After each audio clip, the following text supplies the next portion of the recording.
night my family threw me out of the house was the night I realized something painful. Sometimes the people who are supposed to protect you are the ones who hurt you the most. I still remember standing outside the front door with a single backpack in my hand while my father's voice echoed in my ears. Don't ever come back. At that moment, I didn't know it yet, but the same family that abandoned me would one day come back asking for my help. And when they did, everything changed. I grew up in a small house with my parents and my older brother, Daniel. My parents always treated Daniel differently. He was the favorite. If he broke something, it was an accident. If I did the same thing, it became a lecture about how irresponsible I was. At first, I thought it was normal. Maybe every family had a favorite child. But as we grew older, the difference became impossible to ignore. Daniel got the newest phone. Daniel got a car when he turned 18. And me? I got a part-time job to pay for my own school books. Still, I loved my family, or at least I believed they loved me too. Everything changed when my father's business started failing. Money became tight, and the house was filled with tension every day. One night, my father discovered that a large amount of money was missing from his office safe. He was furious. He accused everyone in the house. But Daniel quickly pointed his finger at me. "It has to be him," he said. "He's always asking for money." I was shocked. "Dad, I didn't take anything," I said. But my father didn't even look at me. Instead, he shouted, "Stop lying!" My mother stood silently beside him. She didn't defend me.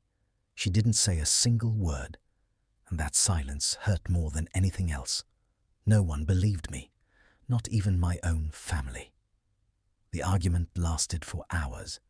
I kept telling them I was innocent, but Daniel continued adding fuel to the fire. "He's jealous of me," Daniel said. "He probably wanted revenge." Finally, my father snapped. "If you stole from this family," he said, "then you're not part of it anymore." Before I could even react, he grabbed my backpack and threw it toward the door. "Leave." My heart was racing. "Dad, please listen to me." But he pointed at the door again. "Get out." I looked at my mother, hoping she would say something, anything. But she just looked down at the floor, and that was the moment I realized I was completely alone. So I picked up my bag and I walked out. That night, I slept on a park bench. I had no money, no job, no place to go. I felt angry, betrayed, and broken. But deep inside, I made a promise to myself. One day, I would prove them wrong. The next morning, I started working at a small restaurant washing dishes.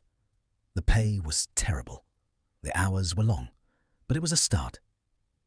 During the day, I worked. At night, I studied business and finance online. Years passed. Slowly, my life started to change. I saved every dollar I could. Eventually, I opened a small online store selling electronics. At first, I only made a few sales a week. But I kept going. I worked harder than I ever had before.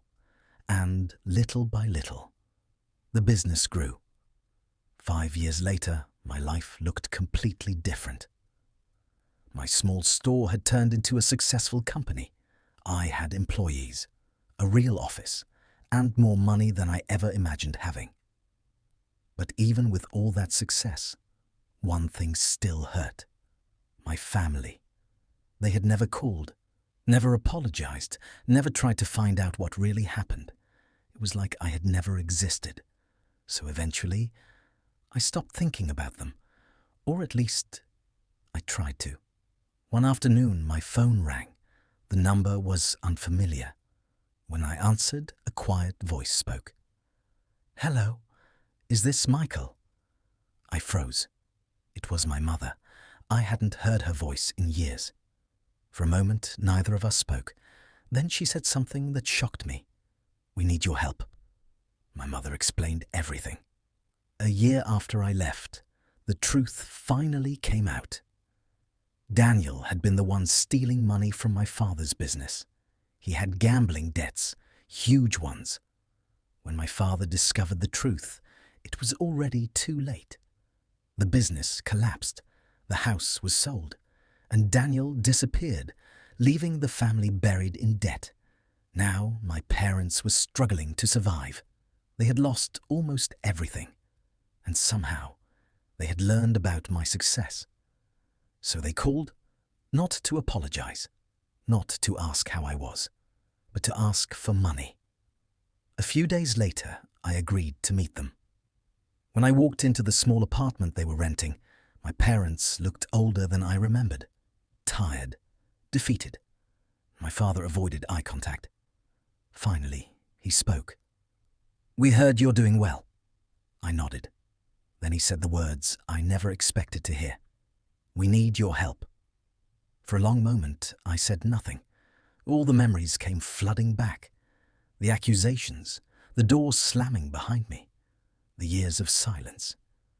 Then I asked a simple question. "Do you believe me now?" My father looked down and quietly said, "Yes."